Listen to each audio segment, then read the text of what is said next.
Hi everybody, welcome back. It's Teresa with Indigo Moon Arts, and we are on step 5 of our magic potion bottle tutorial. And in step 1 we covered the empty 8-ounce glass jar, adding crinkled up cellophane paper to give it that kind of magical look. In step 2 we covered adding the liquid and giving it a color with food coloring or alcohol inks. In step 3, we added the water and the food dye, the coloring. I'm sorry, that we did in step 2. In step 3, we added our mica powders. Our mica powders are what give it that swirl essence, beautiful swirls. Step 4, we sealed the bottles using two different types of things. We used the bottle cap and we used the cork with some glue. And now we are on step 5, and step 5 is our labels. These are my labels. I created them.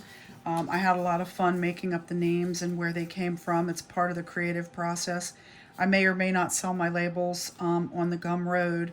I think that depends on how much interest there is. I'm not going to do it for a couple, but if there's a lot of interest in getting the labels, then of course I can do that. It's not a big deal.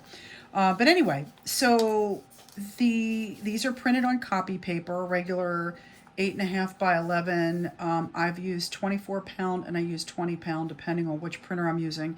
I do not recommend using an inkjet printer. I recommend using a laser jet that uses toner. The toners, I guess the way that process is, the color is better, and I think it stays. You have less problems with bleeding and so forth. So because these labels are around liquid, which my regular bottles are not, I did treat them, and I pre-treated them with some spray acrylic sealer. That's right, I took them outside and I sprayed them lightly front, turned them over, sprayed them lightly on the back, just to seal the ink, because it's just a good positive extra step for durability.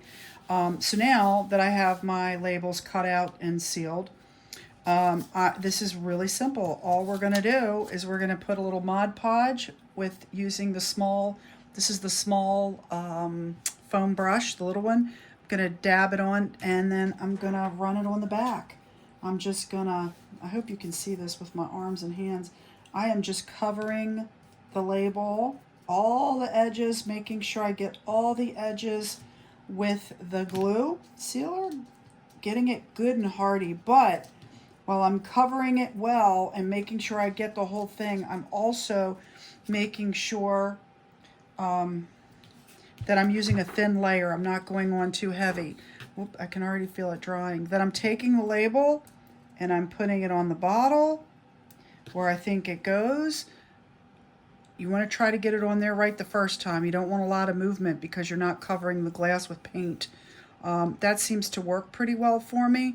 And then I just spend the time pushing it down and adhering it, running my finger over it. This also helps with the sealer process.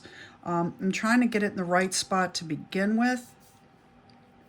Get it down, push it down, run your finger all over the edges. Push, push, push. Make sure there's no bubbles, right? And that's it. I mean, it's that simple, really. And then once I'm positive that I'm good, I take the little bit that's left and I just go over the top. I did not re-dip my little foam brush. I'm just putting a tiny bit of the Mod Podge over top as an extra layer of sealer, and I'm going to put that guy aside. I'm going to do number 2, dabbing it in, getting a nice healthy bit of Mod Podge, and I'm running it all over the back of this label, running it off the edges. That's why I have a piece of paper down. It doesn't matter if you get it on the front because you're going to seal it anyway, but just make sure you hit every edge and thin it out. Nice brush strokes. Okay, it's nice and thin, like a layer of I don't know that I would use spray adhesive. You can try it. I wouldn't trust it. That's just me. And then I set it down. I go pretty quick. I make sure it's where I want it. I don't want a lot of moving around on the bottle because the glue will discolor the glass. So again, pushing down, I'm really rubbing my finger. And again, this is why I use copy paper.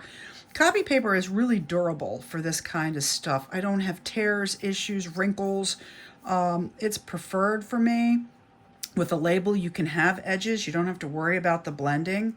And this is great. And then again, take what little bit's left and I just run it over top. There's enough on there just to seal that label, just a little bit. I'm trying not to hit the glass, right? Just doing like that. And that is it. Can you believe step 5 was that simple? Now it needs to dry. And you basically have magic potion bottles, right? They dry pretty quick with the Mod Podge. You can see the shimmer glimmer inside. We now have our beautiful label on. We have our bottle top sealed, which means all that's really left in the making of these bottles is the embellishments. What do you want to do with the embellishments after we do the wax seal? The wax seal is a really important component here. So use ribbon, don't use ribbon, paint your top, don't paint your top. If you want to paint your tops, which is fine, do your Mod Podge, okay? Make sure, just like with a regular bottle, if you're going to paint something, make sure you put your layer of prep down, right? So that it sticks to it, because this helps paint stick. You're sealing it, you're helping the paint stick when you go back and paint it or put your gilding wax, whatever it is. You can even go over top the glass a little bit for an extra bit of seal. Look at that. Let's do that. Let's make our process. Let's get some glue in there too. Okay, because every little bit is going to help you seal this bottle. And because there's water inside, it's really important part. So I actually like what I'm doing here as we go. It will dry clear. Extra layer. I feel really good about this. I feel like this bottle is pretty, that I could ship this bottle when I'm done. Now, then we're going to come back. Do I put on a topper? You know, do we adhere a topper? I like that. And then the wax sealing, which is, that one's tricky because I always burn myself and I don't want to have you guys get burned. And I'm going to seal this too. So I'm going to go over the top of the cork here, whichever you want to use. Some of you have caps, some of you don't.